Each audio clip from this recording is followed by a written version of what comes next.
시작 기도로 요한복음 한 구절을 봉독하고 시작하겠습니다. 성부와 성자와 성령의 이름으로 아멘. 요한복음 5장 38절 이하 말씀입니다. 너희는 또 그분의 말씀이 너희 안에 머무르게 하지 않는다. 그분께서 보내신 이를 너희가 믿지 않기 때문이다. 너희는 성경에서 영원한 생명을 찾아 얻겠다는 생각으로 성경을 연구한다. 바로 그 성경이 나를 위하여 증언한다. 그런데도 너희는 나에게 와서 생명을 얻으려고 하지 않는다. 성부와 성자와 성령의 이름으로 아멘. 요한복음의 이 짤막한 구절에 우리 그리스도교의 핵심이 다 언급되고 있습니다. 지금 하시는 말씀이 여러분이 성경을 공부한다. 그런데 그 성경이 글로 쓰인 이런 성경 외에 이 안에 들어가 있는 본질적인 것은 하나님의 말씀이거든요. 그러니까 하나님의 말씀을 연구한다. 그러면서도 하나님의 말씀으로 이 세상에 온 나를 받아들이지 않는다. 그러니까 앞뒤가 맞지 않는 그런 모습인 거예요. 그래서 우리는 오늘 그러니까 원칙적으로 이제 세례 성사를 준비하시는 우리 예비자 형제 자매님들을 위해서 오늘 이 시간을 마련했습니다. 그래서 너무 어렵게 하지는 않을 겁니다. 그러나 그렇더라도 핵심이 되는 전체 줄거리는 파악하는 것이 좋습니다. 그래서 몇 번 되풀이하는 식으로 하게 될 텐데 전체 내용을 몇 마디로 간추려서 말씀드리고 조금 더 키우고 그리고 전체 스토리텔링처럼 이야기 말씀해 드리도록 할 겁니다. 그래서 이와 같은 오늘 시간을 제가 성서 이스라엘의 역사라고, 글씨 작지 않습니까? 좀 더 키울까요? 어때요? 괜찮아요? 뒤에? 네, 좋다고 하시네요. 그냥 그러면 이 정도면 되죠. 그래서 이스라엘 역사를 보는 것은 구약의 역사이지만 하느님 백성의 역사이고 그 역사가 그대로 오늘 그리스도교회까지 전해지는 겁니다.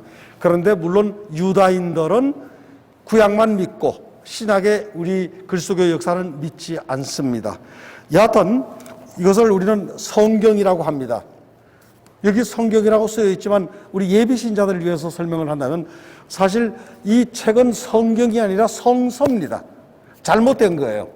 그래서 예를 들면 홀리 바이블이라고 하지 여기다 홀리 스크립처라고 쓰는 경우는 절대로 없습니다. 근데 우리는 좀 이상하게 됐어요. 왜냐하면 이 안에는 여러 책들이 들어있는데 어떤 책들은 개신교에서도 정경으로 하느님 말씀으로 성경으로 받아들이는 것이 있고 어떤 책들은 개신교에서는 우리는 우리 성경 아니야 라고 하는 것도 있습니다.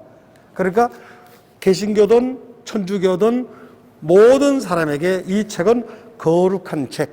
그래서 어디 가서 책을 보실 때는 영어, 독어, 프랑스, 이탈리아 어느 나라든지 그때는 성서 씁니다. 왜냐하면 특정한 사람만을 위한 책이 아니라 모두를 위한 책이기 때문에 성서라고 합니다. 그런데 우리 가톨릭 신자들은 여기 있는 내용들을 모두 믿습니다. 성경이죠. 안에 쓰여 있는 것들은. 그래서 성서와 성경의 차이가 이렇습니다. 이제 주로 여기에 제가 뭐를 잘못하나 봐요. 죄송합니다. 아마 좀 익숙해지면. 그래서 여기에는 구약 성경도 있고 신약 성경도 있습니다. 그런데 일단 구약 성경을 염두에 두고 이야기를 합니다. 신약은 이제 나중에 이야기이고, 그러면 언제 구약 성서가 이렇게 한 권의 책으로 엮어졌겠는가? 이스라엘 백성의 역사는 되게 오래됐습니다. 여기 보시면 하느님께서 아브라함을 처음 선택하신 게 기원전 1850년입니다. 그런데 이렇게 성경이 이렇게 하나로 쓰여질 때는 쭉 내려갈게요. 바빌론 유배가 나오지 않습니까? 기원전 6세기. 이때 유배를 체험하고 나서 성경을 이렇게 하나로 묶어야겠다 결심하게 된 겁니다. 전에는 이런 게 없었어요. 그리고 유배를 겪은 유다인들이죠. 사람들이 어떻게든지 유배에서 돌아와서 그야말로 하느님께서 우리를 다스리시는 그런 신정국가의 헌법을 만들자. 그래서 성경에 나오는 앞에 나오는 처음 5권을 창세기, 탈출기, 레위기, 민수기, 신명기 5권을 오경이라고 하는데, 이것은 유배 이후 이스라엘 백성 공동체의 헌법과 같은 것입니다. 국가법이에요. 그래서 여기 오경에 보면 하느님께서, 또 위로 올라갈게요. 하느님께서 아브라함에게 내가 너에게 줄 땅으로 가거라. 땅을 약속합니다. 약속의 땅을 약속을 해요. 그래서 창세기 12장 1절부터 보면 하느님이 약속하시는 부분이 나와요. 그런데 오경까지, 신명기까지 가도 약속이 실현된다고 말하지 않아요. 약속이 있으면 실현돼야 완성되지 않습니까? 하느님 백성의 헌법이, 예를 들어서 대한민국 헌법은 한반도 몇십만 평방미터 어디라고 규정하게 되어 있습니다. 그런데 이스라엘 백성의, 하느님 백성의 헌법에는 그게 규정되어 있지 않습니다. 왜 그런 일이 벌어졌겠는가? 유배를 다녀와서, 기원전 6세기입니다. 유배를 50년, 49년 살고 돌아올 때는 페르시아의 지배 아래에 있었습니다. 그런데 페르시아에서 이스라엘 백성을 조국으로 돌아가게 허락은 해 주었는데, 그 대신 이와 같은 헌법, 자기들의 헌법 오경을 인정하지 않았다고 보는 겁니다. 왜? 여기에 따르면 하나님께서 페르시아까지 차지하고 있는 그 모든 땅을 하나님께서 약속의 땅으로 주셨다라고 돼 있어요. 그러면 페르시아 사람들이, 페르시아 제국 왕이 그래 옳다라고 하면 자기 나라 땅도 다 내줘야 될 판이에요.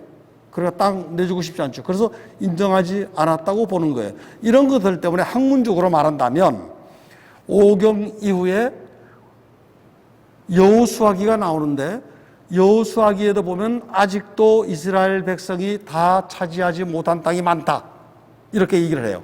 판관기 때도 마찬가지예요.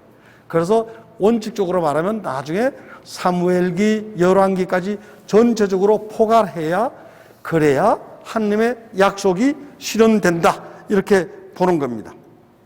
그리고 그렇게 해서 우선 유배 이후 공동체가 오경을 편찬을 했고, 그 다음에 나오는 역사서들이라고도 하고 전기 예언서들이라고 합니다. 그것도 차이가, 지금 여기에는 우리 가톨릭 성경이에요. 가톨릭에서 분류하는 것과 개신교에서 분류하는 것이 좀 달라요. 왜 그런가 하면, 개신교에서는 히브리어 성서를 원칙적으로 그대로 따라가고, 우리 가톨릭에서는 기원전 2세기에 히브리 성서가 그리스말로 번역되었고, 그것이 다시 라틴말로 번역된 성경을 따라가기 때문에 그렇습니다. 그러니까 히브리 성서와 말하자면 그리스 성서의 차이가 가톨릭과 개신교에서 성경으로 받아들이는 부분이 다른 그런 차이를 드러내는 겁니다. 그래서 히브리어 성서에서는 오경하고 예언서하고 치해서로 분류를 했습니다. 그러니까 개신교에서는 예언서라고 하죠. 그런데 가톨릭에서는 그리스어에서 라틴어로 번역할 때 역사서로 번역을 했습니다. 그래서 오경이 있고 역사서가 있고 시서와 지혜서가 있습니다. 그리고 따로 예언서를 떼어 놓았습니다. 이렇게 편찬되었습니다. 그런데 이 유배 때 이스라엘 백성이 도대체 어떤 사람들인가? 우리가 하느님 백성이라고 하는데 어떤 사람들인가를 곰곰이 따져보기 시작합니다. 그런데 기원전 587년 유배를 왔어요. 바빌론 대제국입니다. 대단합니다. 그 문명의 발전. 기가 많이 죽을 법하죠. 꼬리를 내릴 수밖에 없는 상황이죠. 그런데 유다인들은 그렇지 않았습니다. 곰곰이 생각하니 지금까지 우리가 믿어온 야훼 하나님, 그래서 이 아브라함은 처음 불렀던 단수 이름이고 나중에 아브라함 하니까 복수예요. 그러니까 많은 사람들의 아버지라고 해서 이름을 아브라함으로 바꾸는데, 하나님께서 아브라함에게 말씀하실 때를 생각하니까 그 하나님은 우리 하나님이었고 늘 우리와 함께 계신 하나님, 그래서 이 하나님은 야훼 하나님이라 그래요. 우리 부모님과 같은 분이에요.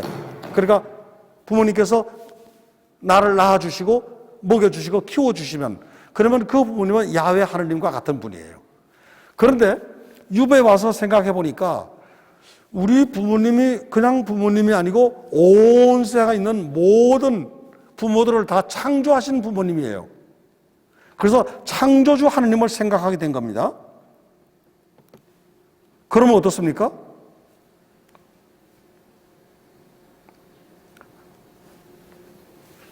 전에는 늘 가까이 있고 우리의 잘못도 묻지 않고, 우리 부모님들 자식이 잘못해도 용서하시고 또 용서하시고 또 안아주시는 그런 부모님이었는데, 창조주 하나님은 창조 세계를 보는 거예요. 밤이 있으면 낮이 있어요. 빛이 있으면 어두움이 있고 선과 악이 아주 분명히 갈라져 있어요. 경계가 있다는 겁니다. 이래도 좋고 저래도 좋은 우리 부모님이 아니에요. 이제 더 이상 내가 잘못했으면 잘못에 대한 창조 질서에 따라 책임을 지게 하는 거예요. 그러니까 창조주 하나님이 결국 온 세상을 내셨으니 엄청나게 발전한 그 바빌론 모든 임금 제국 안에 있는 그 모든 것도 우리 하나님이 창조하셨다. 그래서 창세기 1장부터 11장까지를 쓰게 되는 겁니다. 그리고 그렇게 해서 창세기 1장부터 11장까지는 이스라엘 역사 제일 머릿말에 놓게 되는 겁니다. 그러면 처음에는 하나님이 불러주신 아브라함과 그 후손 이스라엘 백성의 역사였는데, 그 역사가 아주 먼 태초까지 거슬러 올라가는 겁니다. 그래서 기원 이야기를 여기다 첨가시키니까 이것이 기원전 6세기 이후의 일입니다. 이렇게 구원의 하느님을 창조주 하느님으로 받아들이면서 많은 변화가 있게 됩니다. 얼마 전까지만 하더라도 우리 하느님, 너희 하느님 아니야 그랬는데, 이제는 그 하느님이 모든 사람들의 조물 주니까 우리 하느님, 너희 하느님 다 되는 거죠. 그러면 어떻게 됐습니까? 조금 전까지만 하더라도 우리 하느님이야 유일신 숭배입니다. 그러나 이제는 세상에 하느님은 하나밖에 없어. 창조주 하느님 하나밖에 없어. 그러면 유일신 사상의 모노테이즘이 되는 거죠. 온 세상에 신은 하나밖에 없어요. 얼마 전까지만 하더라도 세상에 신이 많다고 생각했어요. 우리 유다인들이 믿는 신, 바빌론인들이 믿는 신, 메대 사람들이 믿는 신이 많다고 생각했는데, 이제는 오로지 신은 하나밖에 없다. 그래서 이때 창세기 1장부터 11장을 쓰면서 어떻게 했는가 하면, 하느님께서 말씀으로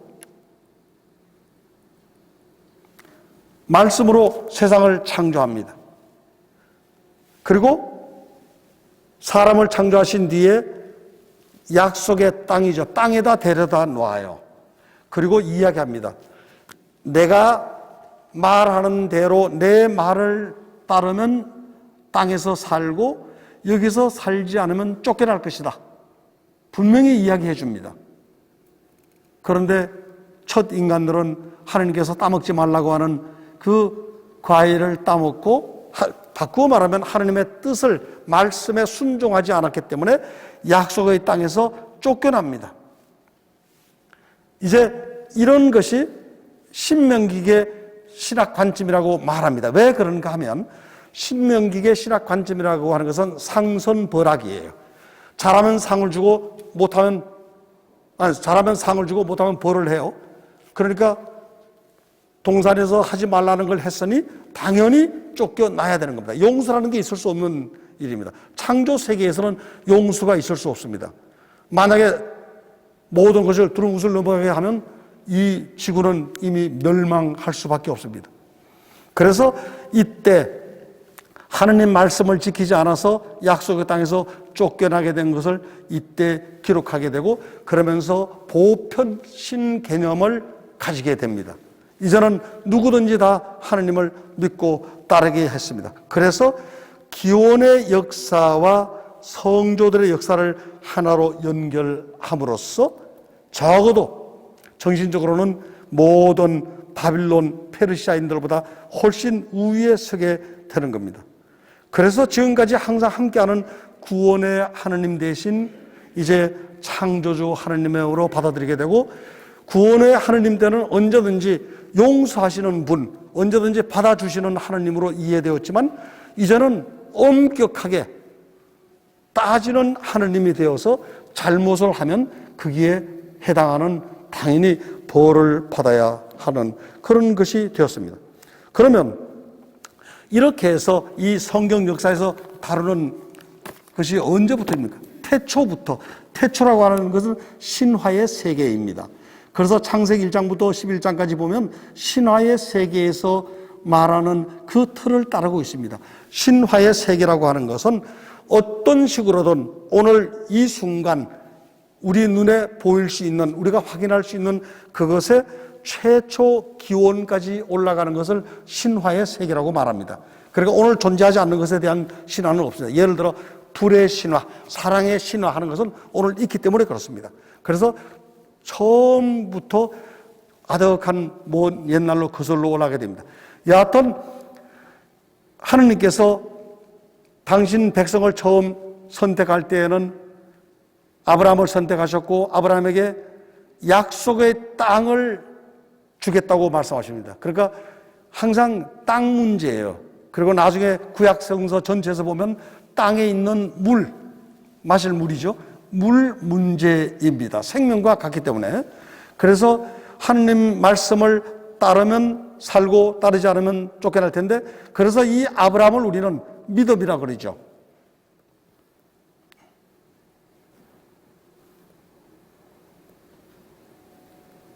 아브라함을 신앙의 아버지라 그래요. 왜냐하면 내가 너에게 찔러줄 땅으로 가거라. 예, 아버지 하나님, 그러고 갔어요. 그래서 믿음이 대단히 중요한 것으로 성조들의 역사에서 남아 있습니다. 그런데 우리 일상 삶에나 마찬가지예요. 항상 처음부터 끝까지 한 번도 잘못하지 않고 믿음을 한결같이 유지하기는 거의 불가능합니다. 그러니까 때로는 잘못하기도 하고, 그래서 여러 가지 규정을 하나님이 마련해 주시지만 제대로 다 못 지키기도 해요. 그러다가 세월이 흘러서 기원전 1250년입니다. 600년 뒤에요. 정확하게 그 경이에요. 이때 하나님께서 모세를 선택합니다. 내가 내 백성이 고생하는 걸 보았으니 내가 너를 보내서 내 백성을 끄집어내서 내가 너희에게 주겠다고 했던 그 땅으로 가거라 라고 합니다. 그런데 이제는 단순히 말씀이 아니고 계명을 주세요. 글로 써줍니다. 글로 써서 첫째, 하느님이 나만 믿고 숭배해라. 그 다음 셋째, 부모를 나처럼 공경해라. 이렇게 하지 않으면 약속의 땅에 못 가. 이것을 다 지키면 약속의 땅에 들어가. 이제 법제화했습니다. 그래서 모세에게는 행업이 대단히 결정적인 요소가 된 겁니다. 실천하지 않으면 약속의 땅을 가지 못해요. 그러면 지금까지 보면 이스라엘 백성이 유배 이후에 이 성경을 완성하면서 보았던 것은 처음에는 하느님께서 말씀하셨고 거기에 순종한 믿은 그 결과로 약속의 땅을 차지했어요. 그런데 하나님 말씀을 온전히 계속해서 따르지 않아서 쫓겨났어요. 그리고 이제는 모세를 통해서 계명을 주시고 계명을 지키면 약속에서 땅에 살 거예요. 또 계명을 지키지 않으면 쫓겨날 거예요. 그래서 이제 약속의 땅에 와서도 계명, 토라, 규정 다 같은 뜻입니다. 그러니까 토라는 히브리어지만 그것을 번역하면 율법이라고도 하고 계명이라고도 하고 규정이라고도 하는데 근본적인 뜻은 부모님의 가르침 그런 겁니다. 가훈과 같은 것이 토라입니다. 그래서 이제 하나님께서 모세를 통해서 약속의 땅으로 백성을 데려와서 너보산이라고 하는 곳에 약속의 땅 거의 다 왔어요. 거기에서 모세는 저 요르단 건너편의 약속의 땅을 바라보기만 하고 건너가지 못합니다. 거기서 죽습니다. 그래서 모세의 뒤를 이어서 여호수아라고 하는 인물이, 여호수아는 그리스도식으로 하면 예수하고 나중에 신약시대에 오면 예수 같은 얘기예요. 그러니까 구약의 여호수아라는 말이 신약에서 예수라고 하는 말과 똑같은 말이에요. 이 여호수아가 요르단을 건너갑니다.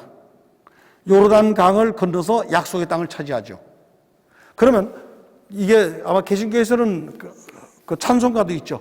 요단강 건너가 만나세. 혹시 개신교 다니시는 분 계시 기억하세요? 있어요. 요르단강을 요단강 건너가서 만나자는 것은 물리적으로 본다면 요르단강을 건너가면 하느님이 약속해 주신 약속의 땅이에요. 약속의 땅에는 하느님이 계셔요. 그래서 요르단강에 가면 약속의 땅도 있지만 하느님이 거기 계셔. 거기서 우리 다 만나는 거예요. 그렇게 해서 약속의 땅을 차지합니다. 정복하지요. 그런데 이때 약속의 땅을 선물로 주셨는데 왜 정복하느냐 이런 문제가 있습니다. 지금 다 이야기할 수는 없지만 적어도 여호수아기를 보면 하느님께서 당신 백성에게 새로운 선물을 주실 때에는 예 고맙습니다 가만 있기를 원하지 않습니다. 받는 측에서 백성 측에서도 더욱 적극적으로 노력해서 선물을 자기 것으로 만들기를 원합니다. 그러니까 예를 들어 그런 거죠. 우리 수험생이 부모로부터 아주 좋은 머리를, IQ가 대단해요. 부모가 좋으니까 타고났어요. 아, 나는 우리 부모님처럼 머리가 워낙 좋아. 공부 안 하면 수능 형편없습니다. 그런데 그 좋은 머리에 성실하게 열심히 하면 1등하죠. 그래서 여호수아기도 약속의 땅을 차지할 때에도 선물로 주셨다라고 하지만 여호수아는 직접 나가서 뛰죠. 발로 뛰어서 그래서 차지해서 하느님이 주시는 그 선물의 특성과 스스로 노력해서 그 선물을 자기 것으로 만드는 그런 노력을 함께 보는 겁니다. 그래서 이제 이스라엘 백성은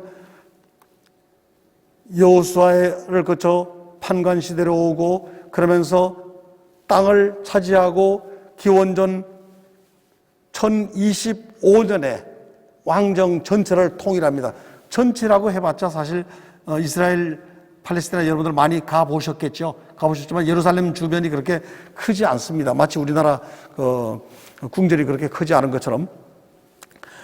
여하튼 통일 왕국을 이루고 거기에 계약의 궤도 가져오고 합니다. 그러나 933년에 남북 왕국이 완전히 분열하고 맙니다.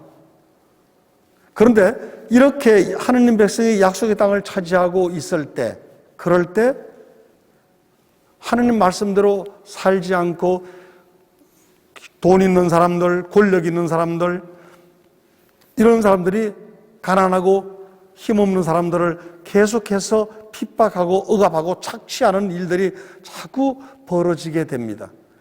그러면 결국 십계명을 실천하지 않는다는 뜻입니다. 그러면 하느님의 계명을 실천하지 않으니, 계명은 오경을 통해서 쓰여져 있는 것을 말합니다. 오경이 계명이고 토라입니다.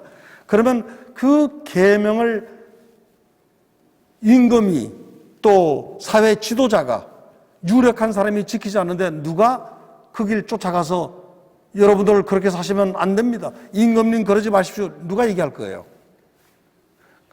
그래서 하느님의 뜻을 일깨워주는 예언자들이 나타납니다. 예언자. 그래서 성경의 세계에서 예언자라고 하면 1차적으로 미래의 사실들을 예고하고 예언하는 그런 사람이 아닙니다. 지금 주어진 하느님의 말씀을 올바로 살지 못하니 이 하느님 말씀이 무엇이다라고 설명해주고 일러주고 말씀을 실천하게 하는 사람들이 예언자예요. 그리고 이 예언자들은 당연히 임금이나 고관들과 교류할 수 있어야 하고 언제든지 찾아갈 수 있어야 되니까 사회적으로도 그만한 지위를 가진 사람이겠죠. 그래서 예언자들은 대부분 임금의 친구 아니면 거기에 준하는 경제적으로든 사회적으로든 여러 가지 면에서 임금에게 직접 조언할 수 있는 그런 힘 있는 사람들이 대부분이었습니다.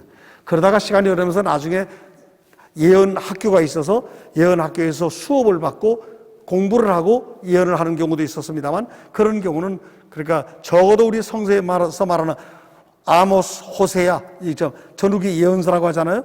이런 예언자들과는 좀 다르죠. 그래서 처음 이렇게 나타나서 하느님 말씀을 따르지 않으니까 뭐라고 하겠습니까? 호세아나 예언서가 이제 왕정을 이루었어요. 잘 못 살아. 예언자들이 나타나서 가장 먼저 뭐라고 하겠습니까? 아이고 수고하십니다. 임금님 잘하세요. 그래. 임금님 하느님 말씀입니다. 그 따로 사시면 내일 임금님 나라 망합니다. 저주 신탁이에요. 그래서 우리 구약 성경에서 가장 먼저 나오는 것은 심판 신탁이에요. 심판. 너희 그따위로 살기만 해봐라. 상아침대에 뒹구는 임금 내가 오래 살 것 같냐? 내일 죽을 거다. 아주 쓴 얘기를 하죠. 그래서 심판 신탁을 하는 겁니다. 그런 심판 신탁이 대개 통일 왕국을 이루고 임금이 힘을 갖고 그리고 권력을 가진 사람들이 득세할 그 무렵입니다. 그러면서 계속해서 예언합니다. 특히 예레미야를 통해서 머지않아 그렇게 살면 나라 망한다. 조심해라. 아니 우리가 왜 망해? 하느님을 우리가 성전에 모시고 있고 그리고 우리가 매일 제물을 바치는데 우리 망할 리 없어. 절대로 망하지 않는다고 큰 소리 많이 쳤죠. 그래도 예레미야가 아니 망해 조심 말 듣지 않습니다. 아마 우리 이런 것들은 인간 사회에서 계속 있고 요즘 교회에도 사실 많이 편리한 것들은 있어요. 오래된 교우들도 저희들도 마찬가지. 교회는 성령이 계셔서 교회가 망하지 않는다고 얘기들 하거든요. 근데 망한 교회 많습니다. 우리 가톨릭도 어떤 때는 예루살렘 찍어보시면 예루살렘 성전이 다 망가지잖아요. 그러면 또 새로 지으면 거기에 이슬람이 들어와서 이슬람 사원으로 만들어요. 이런 일들이 비일비재해서 인간은 늘 겸손하게 겸허하게 자신의 위치를 정확하게 지키고 살아야 하지만 그러지 못하는 것을 보는 겁니다. 그런데 그렇게 못 사니까 결국 바빌론 유배를 갔습니다.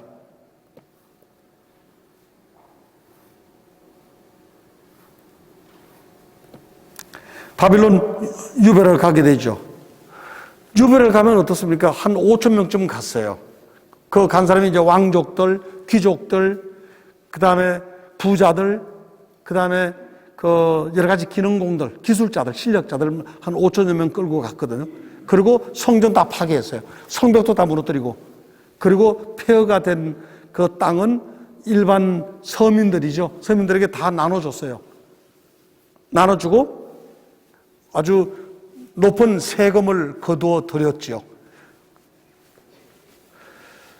그래서 끌려가는 모습, 사는 모습을 보니까 하느님의 마음이 어떻겠습니까? 예언자들을 통해서 말씀하시죠. 아유, 불쌍한 것들. 나한테 말을 안 들어서 내가 저렇게 벌하겠다고 결심을 했는데 내 백성을 내가 위로하겠다. 더 이상 저렇게 비참한 모습으로 놔두지 않겠다. 그래서 성경에서는 예언서를 보면 후기에 기원전 6세기와 그 이후에는 구원 신탁이 나옵니다. 전에는 저주했다가 그러니까 이런 것들이 항상 우리 성경의 세계는 우리 가정의 부모 자식 사이의 세계와 전혀 다르지 않습니다. 내 자식이 말을 안 들으면 호적 파서나가 했다가도 그래도 그 어렵게 사는 모습을 보면 눈물을 흘리며 부모는 눈물을 흘리며 다시 받아줍니다. 아이고 불쌍한 내 새끼 하면서. 이런 게 돼서 그래서 저주신탁과 구원신탁이 크게 둘로 구분되고 유배 이후는 구원신탁입니다. 유배처는 저주신탁이 대부분을 차지합니다. 그래서 이제 유배에서 49년, 50년 가까이 있으면서 많은 생각을 합니다. 우리가 왜 이렇게 되었던가? 하나님이 우리 구원의 하나님, 늘 우리 함께 계신 하나님으로 모셨는데 왜 이렇게 됐지? 그럼 우리가 하나님을 믿지 않았나? 아니, 하나님께서 우리에게 계명을 주셨고 율법을 주셨고 토라를 주셨는데 우리가 지키지 않았나? 그래, 잘 못 지켰지. 우리가 잘 못 살지 않았냐? 그러니까 하나님께서 무엇라고 하셨나? 신명기 신학 상선벌악 분명히 제대로 지키면 말씀을 따르면 살고 아니면 쫓겨날 것이다라고 분명히 말씀하시지 않았느냐? 그런데 우리가 이렇게 유배와 있고 모든 것을 잃었습니다. 그러니까 완전히 나라가 없어진 거예요. 이것은 결국 하나님 말씀을 따르지 않았기 때문이다.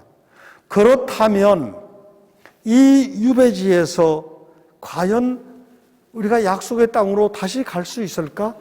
꿈을 꾸지 않습니까? 한편으로는 한 5천 명 되는 사람들 중에 한편으로는 완전히 절망합니다. 절망하고 아무것도 하지 않습니다. 가만히 있습니다. 어떤 의욕도 없습니다. 그러니까 예레미야서에 나오죠. 너희들 그러지 말아라. 지금 남의 나라에 유배 와 있으면 적어도 이 나라의 경제에 도움이 되도록 활동해라. 그리고 왜 결혼하지 않니? 왜 자식을 안 낳냐? 남의 나라 왔으면 남의 나라를 부강하게라도 해줘야 될 것 아니냐? 그래서 결혼하고 자식 낳고 하라고 예레미야가 얘기를 합니다. 그러면서 머지않아 하나님께서 다시 약속의 땅으로 데려가실 것이다 예언하는데 이런 진지한 반성을 하는 쪽이 한편에서는 봅니다. 그래, 옛날이죠. 벌써 기원전 1850년경에 아브라함의 믿음을 통해서 약속의 땅에 한번 들어갔고 기원전 1250년경에는 모세를 통해서 행업, 실천을 통해서 들어갔어요. 그리고 믿음과 행업 둘 다 우리와 함께 있었지만 둘 다 지키지 못했기 때문에 오늘 우리가 유배지에 와 있어요. 그러면 어떻게 하는 것이 좋을까? 한편으로는 우리 인간이 아니냐. 우리 지금까지 살아봤더니 철저하게 하나님 말씀대로 다 못 살 것 같다. 그러면 우리가 할 수 있는 것은 할 수 없다. 하나님 죄송합니다. 용서하십시오. 비는 수밖에 없지 않냐. 그래서 대속죄의 날을 선포합니다. 하나님 정말 죽을 죄를 지었사오니 우리를 용서하소서. 사제의 신학입니다.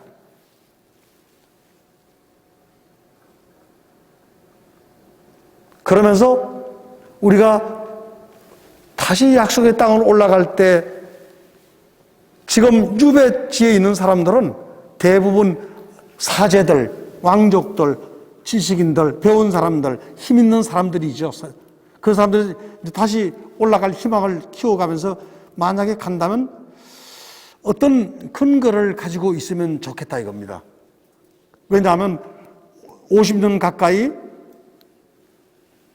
유배와 있다가 50년 뒤에 예루살렘으로 가서 이미 바빌론이 땅을 다 나눠줬어요. 보통 사람들에게. 그런데 한 50년 뒤에 가서 이거 내 땅 다시 줘 하면 주겠는가? 이 문제도 매우 심각한 사회 문제가 되는 겁니다. 그래서 유배에 있던 사람들이 생각하죠. 이론적인 근거를 우리가 대자. 그래서 약속의 땅을 확고하게 차지했을 때에는 하나님께서 이집트에서 종살이하던 사람들을 모세를 통해 데려다가 약속의 땅을 차지하게 하신 것처럼 우리 지금 유배지에 있는 우리 고생하는 우리를 하나님께서 다시 탈출해서 약속의 땅으로 데려가시니 우리는 할 수 있다. 우리는 새로운 탈출을 한다. 그렇게 해서 행업, 율법에 초점을 두게 된 겁니다. 잘못했을 때는 속죄의 날을 정해서 용서를 청하고 또 모세처럼 다시 약속의 땅으로 올라가리라고 희망하는 겁니다. 그런데 그렇게 해서 약속의 땅으로 올라왔어요. 유배에서 풀려났습니다. 페르시아가 풀어줬습니다. 왜냐하면 페르시아가 바빌론을 점령한 뒤에 바빌론과는 또 다른 정책을 펴면서 올라가라. 고국으로 가도 좋, 조국으로 가도 좋다. 풀어줬어요.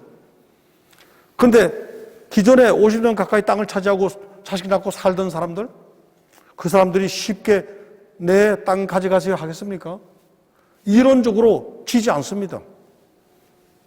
아브라함이 언제 이집트나 바빌론에서 탈출해서 이 땅을 차지했나? 한 번도 아브라함은 그런 적 없다. 이집트 가서 바빌론 가서 유배살이 하다가 탈출한 적 없다.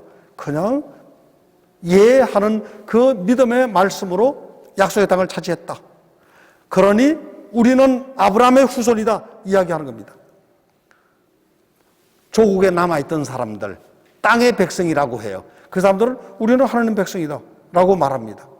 그리고 유배 온 사람들은 아니 우리는 모세의 후예들이다.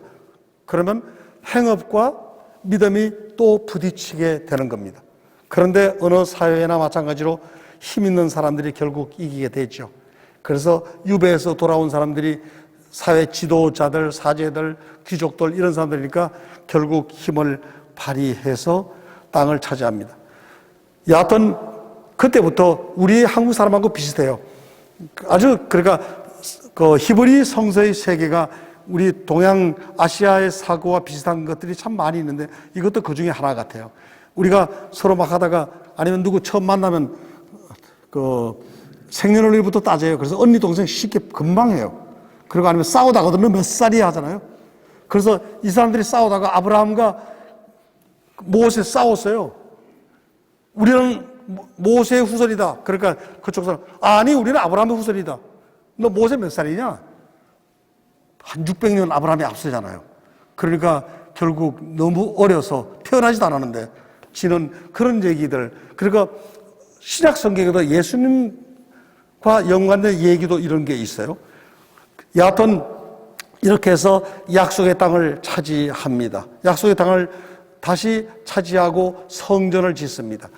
이때 새로 성전을 짓고 요즘 그 지난주부터 평일미사 독서에 계속 나오는 내용 중에 하나입니다. 그리고 그 성전에 대해서 예수님께서 말씀하시는 것도 이런 얘기입니다. 그러니까 기원전 515년에 성경을 재건해서 새로 축성을 했습니다. 한우카라고 하고 그것이 나중에 예수님께서 보시고 물론 재건도 또 했습니다만 헤로데가 저 성전에 돌 하나도 제대로 남아있지 않을 것이다 라고 말합니다. 모든 것이 다 무너지고 말 것이다 라고 말하는 바로 그 제2성전입니다.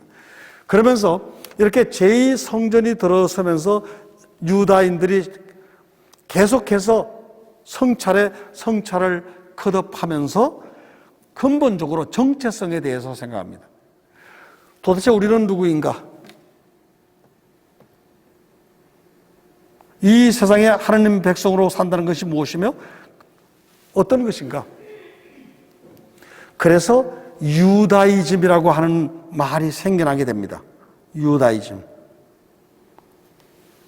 그전에는 유다이즘에 대해서 생각하지 않았어요. 그래서 이 유다이즘을 생각하면서 이때부터 제2성전식이라고 해요.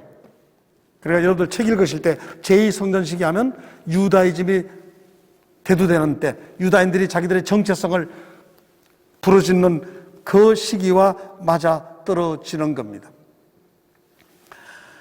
그리고 나중에 에즈라 느헤미야를 통해서 성전도 다시 재건하고 또 성벽도 좀 쌓기도 하지만 그러나 페르시아의 지배 아래 있으면서 여전히 완전한 독립은 이루지 못합니다. 그러니까 처음에는 어떻습니까? 유다인들이 페르시아의 지배를 계속 받고 세금도 내고 하면서 정치적인 임금을 많이 기다렸습니다. 그런데 유배 때에는 임금이 없으니까 임금 다 없었잖아요. 그래서 하느님을 직접 임금으로 모시고자 했습니다. 유배 때는. 그러다 또 유배 끝나고 오니까 하느님을 임금으로 계속해서 모시면 되겠지만 그러지 않고 정치적인 임금을 모시기를 갈망했지만 정치적인 왕은 주변 강대국에서 절대로 허용하지 않았습니다. 불가능합니다. 그러니까 이제 기원전 6세기에 유배 끝나고 왔었는데 기원전 4세기, 그로부터 6세기부터 시작하기도 합니다. 물리적으로 이 세상에 하느님 나라를 세울 수 없으면 어때요? 계속해서 정신적으로 나아가는 겁니다. 세상에 둘 수 없으면 어떤 새로운 하늘, 새로운 땅이 있을 것 아니냐. 요즘 말하면 신천지라고 해요. 새로운 하늘, 새로운 땅을 하느님께서 만들어주시면 거기에서 선택된 사람들, 뽑힌 사람들, 정의의 스승을 모시고 사는 사람들, 초월자로서 사람의 아들과 같은 일을 모시고 사는 그런 나라를 세워주실 것이다라고 희구합니다. 그래서 마카베오 기가 쓰일 기원전 2세기쯤 되면 묵시문학이 많이 발전해서 부활에 대해서, 죽은 뒤의 삶에 대해서 성찰하게 되죠. 그러나 구약성서에는 원래 그 이전에만 하더라도 죽은 뒤의 삶에 대해서 성찰할 필요가 없었습니다. 지금 당장 눈에 보이는 이 세상에서 하나님과 함께 산다고 생각했기 때문에. 그러나 그것이 물리적으로 점점 어려워지기 시작하자 내세에 대해서 생각하게 되는 겁니다. 이러는 과정을 거쳐서 나중에 예수님께서 오셨습니다. 그러면 이런 구약 세계 전체의 신학의 핵심과 신학의 핵심 중에 몇몇을 우리가 기억하면 앞으로 계속해서 신앙생활을 하는 데도 도움이 될 겁니다. 그게 뭔가 하면, 그러니까 구약의 핵심과 신약의 핵심입니다. 구약의 핵심은 늘 하느님의 법, 율법, 토라, 말씀, 가르침입니다. 처음에는 말씀으로 했지만 글로 기록해 줬으니까 문자화되어 있죠. 그래서 아브라함은 믿음의 아버지라고 하고 모세는 행업의 아버지라고 합니다. 믿음은 생명과 땅, 하느님께서 약속하신 땅에 가는 길입니다. 믿음을 가져야 그 길로 들어갈 수 있습니다. 생명을 찾을 수 있습니다. 그런데 모세 때는 생명과 땅에 이르는 길이 실천 행업입니다. 그리고 모세를 통해서 약속의 땅으로 가기 전에 방황할 때 약속의 땅에 이르기 위한 여정, 도중에 먹는 음식이 있었습니다. 만나. 그래서 구약 시대에 이집트 탈출 후에 먹은 만나를 여정의 음식이라고 합니다. 그 만나를 먹고 거기서 머무는 것이 아니라 약속의 땅으로 가는 과정의 음식입니다. 그 만나를 먹는 순간 완전히 하늘나라에서 완성되는 것이 아니고 하늘과 함께 있는 것도 아닙니다. 여정의 음식이라고 합니다. 그러면 이것이 신약시대에 오면 어떻게 됩니까? 신약시대 때는 하느님의 말씀, 토라 계명이 사람이 되어 예수 그리스도가 되었습니다. 예수 그리스도는 하느님의 말씀이고 하느님의 뜻이고 구약에서 말하는 그 바로 똑같은 말씀입니다. 그런데 이 신약에서는 구약에서 하느님의 말씀을 믿고 받아들이면 되는 것처럼, 말씀을 실천하면 되는 것처럼 신약에서는 예수 그리스도를 믿고 고백하고 실천하면 되는 겁니다. 그러면 구약에서는 약속의 땅에 이르는 길이 되지만 신약에서는 하느님 나라로 나아가는 예수님은 길이 되는 겁니다. 그래서 하늘나라의 생명에 도달하는 길은 예수 그리스도를 통해서 간다는 겁니다. 그런데 하늘나라로 나아가기 위한 여정의 음식이 신약에서는 우리가 말하는 영성체입니다. 성체. 성체를 모심으로써 하늘나라에 결정적으로 머무는 것이 아니라 하늘나라에 하느님과 함께 사는 그곳으로 가기 위해서 끊임없이 우리가 먹는 여정의 음식, 예수 그리스도의 살과 피를 우리는 여정의 음식이라고 합니다. 그러니까 도식적으로 본다면 구약의 약속의 땅은 만나, 신약의 하늘나라는 성체인 겁니다. 그래서 성체를 이제 여러분들 세례를 받으시고 주님의 성체를 모실 때마다 그 예수 그리스도의 몸을 모심으로써 여러분은 하늘나라로 갈 수 있는 모든 힘을 받게 되는 겁니다. 그래서 혼자 사는 것이 아니라 이제 성체와 함께 그 막강한 힘과 함께 하늘나라로 나아가게 되는 겁니다. 그래서 우리는 신약의 그리스도는 하나님의 말씀이시고 말씀을 따라가면 말씀이 지시해 주는 그 길로 따라가면 거기에 생명이 있고 하늘나라가 있고 그 말씀은 거짓이 없다. 그래서 예수 그리스도를 길이요 진리요 생명이라고 표현합니다. 이것이 말하면 구약 성서에서 연대기적 관점으로 되어 있는 것을 도표로 간단하게 설명한 것이고 여기 있는 쭉 준비한 것들은 내용이 워낙 길어서 한 40쪽 가까이 돼서 다 읽지는 않지만 조금은 더 해도 될 것 같아서 간단하게만 짚어드리고 끝나는 것으로 하겠습니다. 이스라엘 역사라고 하는 것은 아까 말씀드린 것처럼 이 성서 때 이 성경은 표준판을 우리가 사용합니다. 그러니까 처음부터 쓰여지기는 기원전에 쓰인 것도 있고 나중에 쓰여있지만 이 전체적으로 구약은 기원 후 11세기 레닌그라드에서 발견된 필사본을 기본 본문으로 사용했습니다. 그러니까 성경이라고 하는 것이 처음부터 완벽하게 쓰여 있지 않습니다. 우리에게 남아있는 여러 본문들 가운데 그래도 정확한 것을 간추려서 오늘 이 정도는 우리가 성경으로 받아들일 수 있겠다라고 하는 겁니다. 그래서 또 바꾸고 말하면 시간이 흘수록 성경에 대한 연구를 계속하면 할수록 성경에 대해서 번역도 조금씩 달라질 수 있습니다. 그래서 제가 여러 차례 말씀드립니다만 제가 연구한 거기 때문에 전도서에 보면 옛날에는 어떻게 되어 있는가 하면 사랑하는 여인과 함께 인생을 행복하게 살아라라고 했는데 2000년 동안 그렇게 해서 그 구절이 쾌락주의적으로 해석이 되어 왔습니다. 그런데 제대로 연구한 결과 그게 아니고 사랑하는 아내와 함께 행복하게 살라는 것이었습니다. 완전히 다르죠. 이제 그래서 현대 번역본에서는 사랑하는 여인이라고 하지 않고 사랑하는 아내와 함께라고 번역을 합니다. 현대 번역본들에서. 그런 것처럼 계속해서 성경이 연구되면 그러면 성경 번역도 달라질 수 있고 점점 원래 본래의 뜻에 가까워질 수 있다.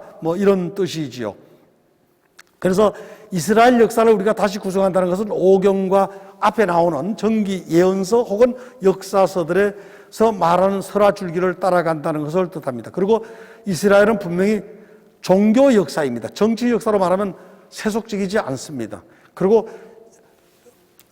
구약에 보면 이스라엘 백성이 여호수아기에서 막 전쟁한다고 했는데 남의 나라하고 싸운 적이 없습니다. 적어도 싸울 힘도 없었고 그런 여력도 없었고 아주 조그마한 나라였기 때문에 그래서 철저하게 종교 역사이고 이스라엘 역사를 제시하기 앞서서 기원 역사와 이스라엘 성조들의 역사를 제시했다고 제가 말씀드렸습니다. 그래서 유배 때 창조주 하느님을 생각하면서 이제 보편신이 되었고 구원의 하느님은 유일신 숭배이지만 창조주는 유일신 사상 모노테이즘, 이건 모노레이트리가 되고 그래서 모두를 다 포괄하게 되었다고 말씀드렸습니다.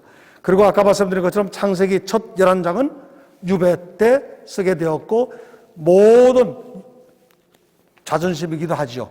유다 백성의 바빌론인들마저도 자기들의 야훼 하느님의 피조물이라는 것을 설득력 있게 제시하기 위해서 창세기 11장을 썼는데 이 창세기 11장 앞에 나오는 이 내용들은 신화적인 내용이고 고대 근동세계에서 비슷비슷한 내용들이 참 많습니다. 그리고 온 세상에는 우리나라에도 많아요. 창조시나 사람을 창조하는 것, 세상 창조, 그 다음에 거인과 세상 거인족의 이야기, 또 신들의 아들들과 세상의 딸들의 결혼하는 이야기, 홍수 이야기 참 많죠. 그렇게 하면서 의도는 모든 것이 우리가 믿는 그 하느님의 섭리로 이루어져 있다. 하느님이 최고다. 이것을 주장하기 위한 것이었습니다. 그래서 이런 모든 것들이 유배 체험이 결정적입니다. 우리가 한 인생을 살아가면서 가장 뼈아픈 실패를 했을 때 아니면 정말 가장 사랑하는 내 뭐 자식을 잃었을 때 그 체험을 통해서 과거를 재조명하고 미래를 새로 설계하게 되어 있습니다. 인간은 그래서 옛날부터 소 잃고 외양간 고친다라고 합니다. 그런 것처럼 이스라엘 백성에게는 구약 성경 전체 쓴 것도 그렇고 역사도 그렇고 사상도 그렇고 모든 것이 유배 중심입니다. 유배 전에는 별로 크게 생각하지 않았어요.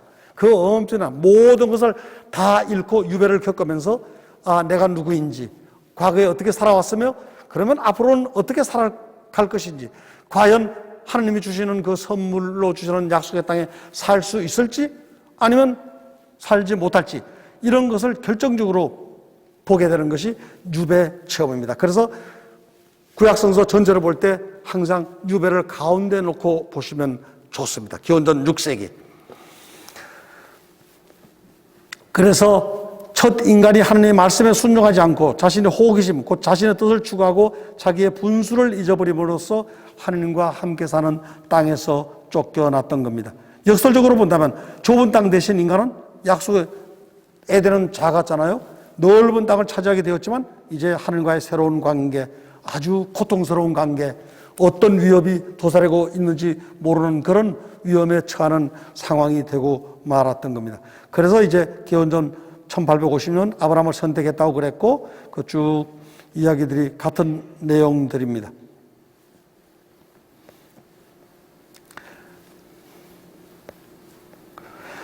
그 다음 이거는 안 지나가셔도 됩니다. 그래서 아브라함의 순종, 믿음 때문인가 아니면 아브라함이 의롭게 살았기 때문인가, 이제 답은 믿음이라고 아까 말씀드렸습니다. 왜 그런가 하면 아브라함도 하느님 말씀을 듣고 같지만 인간이잖아요. 많이 실수합니다. 죄도 많이 짓죠. 여러분들이 흔히 알고 계시는 가장 결정적인 것은 그 기근이 와서 힘들었을 때 에집트로 내려갔을 때 자기 아내를 자기 누이라고 속이잖아요. 물론 고대 세계에서 그 집안끼리 결혼하는 것도 많이 있었기 때문에 사실 집안은 집안이에요. 누이라고 할 수 있지만, 그러나 또 다른 한편 요즘 우리 결혼한 젊은 부부들이 그 오빠 하잖아요. 그런 것처럼 이미 기원전 1250년경에 모세가, 적어도 기록된 바에 의하면 모세가 너 나한테 오빠라고 해 이렇게 했단 말입니다. 그러고 나서 파라오로부터 돈을 좀 챙겨, 성경에 기록되어 있어요. 돈을 좀 챙겨서 부자가 됐죠. 자기 아내에게 못할 짓을 사실은 한 겁니다. 그러니까 아브라함이 믿음 때문에 아브라함이 된 것인가? 아니면 정말 의롭게 살지 못했죠. 그래서 남는 것은 믿음 때문이다, 이런 이야기입니다. 그래서 믿음이 행위보다도 항상 앞선다는 것을 우리는 기억하고 있고, 나중에 신약시대 때 오면 이 문제가 항상 되풀이 됩니다. 바오로 사도가 계속해서 얘기하거든요. 여러분 예수 그리스도를 믿으시오. 그분이 하나님의 아들입니다. 계속 그럽니다. 그러다 믿으니까 믿었죠. 이제 믿는 거예요. 그러면 믿는 대로 사십시오. 아니 믿기만 하라면 했잖아요. 아니 믿으면 그 믿음이 사실이라는 것을 보여줘야 한다는 겁니다. 우리 삶과 똑같습니다. 가족관계, 친구관계도, 부부관계도 마찬가지 아니에요? 당신 나 믿어? 믿어. 근데 돌아서 딴짓해요? 믿는 거 아니죠? 그래서 신앙도 항상 같이 갑니다. 늘 믿음과 행동 같이 가기 위해서 사실 인간이기 때문에 잘 되지 않아요. 그래서 우리가 도를 계속해서 닦아 나가는 겁니다. 그래서 이제 모세가 처음 등장한 게 1250년이라고 했습니다.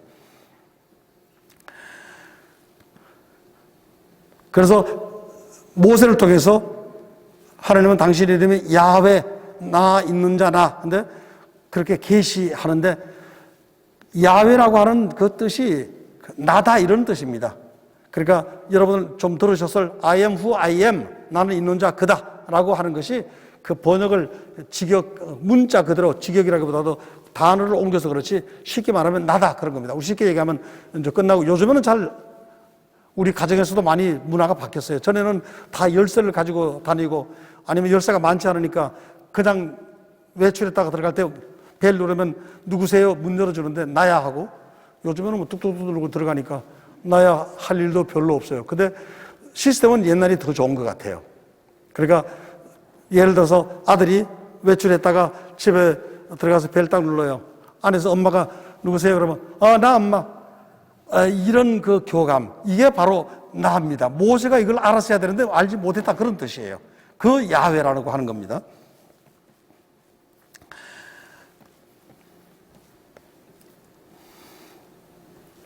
그러니까 모세를 통해서 백성을 끌어내는데 구원하시는 분은 항상 하느님 자신이라는 것, 그리고 내가 너와 함께 있겠다라고 하는 것은 아까 말씀드린 것처럼 부모님과 같은 하느님, 부모는 자식과 떨어지지 않아요. 자식이 부모를 떠나죠. 그래서 늘 함께 계신 하느님, 너와 함께 있겠다 하는 그런 존재하는 분, 그래서 하나님은 나다 할 수 있는 분, 그리고 나다 했을 때 자식은 반드시 그 목소리를 알아들어야 합니다. 그런데 모세는 못 알아들었어요. 나가 누구세요? 그래서 하나님이 많이 섭섭하셨죠. 그리고 이스라엘 백성이 약속된 땅을 향해 나아가고 있지만 이집트 탈출 여정의 참된 목표는 땅으로 가지만 땅이 아니라 하느님입니다. 이거 우리 잊어버리면 안 됩니다. 우리가 하늘나라, 하늘나라, 하느님 나라 이야기하지만 하늘나라 자체가 목표 절대로 아닙니다. 거기에 하느님이 계시기 때문에 하늘나라로 가자고 하는 겁니다. 항상 목표는 하느님입니다. 그러니까 자녀가 저 멀리 지방에 살다가 엄마 아버지 계신 집으로 와요. 엄마 아버지 계신 집으로 오죠. 그 하늘나라로 와요. 그러나 그 오는 것은 엄마 아버지를 만나기 뵙기 위해서지 그 집에서 쉬기 위해서 오는 거 아니거든요. 그러니까 똑같습니다. 그리고 하느님께서 그런 백성에게 너는 내 소유 말합니다. 이것도 우리 인간 사회와 똑같습니다. 너는 내 거. 내 거라고 하는 것은 뭐예요? 이거 내 건데 내 게 없어지면 제가 찾으러 가요. 똑같아요. 그러니까 하느님 백성이 언제라도 길을 잃으면 내 거니까 찾으러 가는 겁니다. 이런 관계, 그러니까 사실은 매우 행복한 관계예요. 우리 그 부부 사이에 보십시오. 서로 네 거, 내 거예요. 그러니까 한 사람이 부부가 문제가 되면 당연히 문제 없도록 찾아오고 모든 책임을 다 지고 그런 역할을 하나님이 하시겠다는 거예요. 그래서 히브리어로 서굴라라고 하는 표현을 하면서 이제 너희는 내 소유물이다라고 분명히 선언을 합니다. 바꾸어 말하면 언제 어디에서든 무슨 일이 있든 내가 하느님이 책임을 진다. 너는 내 것이다. 그런 겁니다. 그래서 이제 여러분들 세례 받으시면 바로 이 관계에 돌입하는 겁니다. 지금까지는 하느님의 자녀가 아니지만 세례 받는 그 순간 하느님의 여러분 한 분 한 분에게 말씀하시는 거예요. 너는 이제 내 거. 만약에 네가 나를 소홀히 하고 멀리 가면 내가 너를 찾아올 거야. 찾아다니시는 하나님, 늘 기다리시는 하나님이 되는 것을 구약성서에서는 서굴라 소유라고 말합니다. 그래서 우리가 세례를 받는 것도 똑같지만 이스라엘 백성이 하느님 맏아들로 태어나는데 이 하느님의 자녀가 된다라고 하는 것은 하느님과 백성 사이의 수직적 체험이지만 수평적 체험이기도 합니다. 그래서 우리가 이제 다음 주 11시 교중미사 때 세례를 여러분이 받으시면 하느님 자녀로 새로 태어나지만 그 순간 모두가 다 하느님의 자녀이니 수평적으로 자녀답게 처신해야 할 의무도 동시에 지게 되는 겁니다. 그래서 이웃에게, 가족들에게 해야 할 도리도 다 해야 한다는 겁니다. 그리고 모세의 뒤를 이어서 여호수아가 약속의 땅을 차지했고 여호수아가 예수라는 이름과 같다고 했죠. 여호수아는 분명히 요르단 강을 건너서 약속의 땅에 도달했습니다. 신약의 예수님은 요르단 강에서 세례를 받습니다. 요르단 강에서 세례를 받고 하늘나라를 선포합니다. 그러니까 구약과 신약은 모두 요르단에서 약속의 땅 혹은 하늘나라가 시작되는 거예요.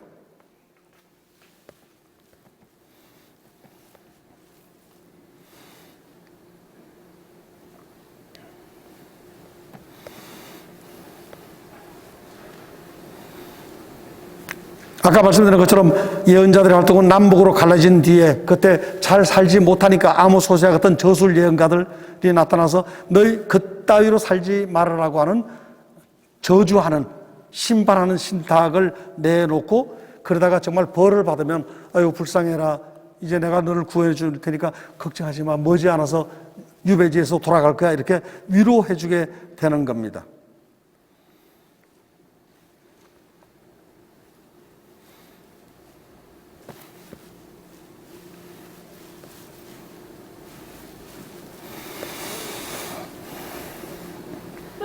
자, 나머지는 지금까지 사실 설명은 거의 다 해드렸고요. 이 내용들을 쭉 읽는 것보다는 그래도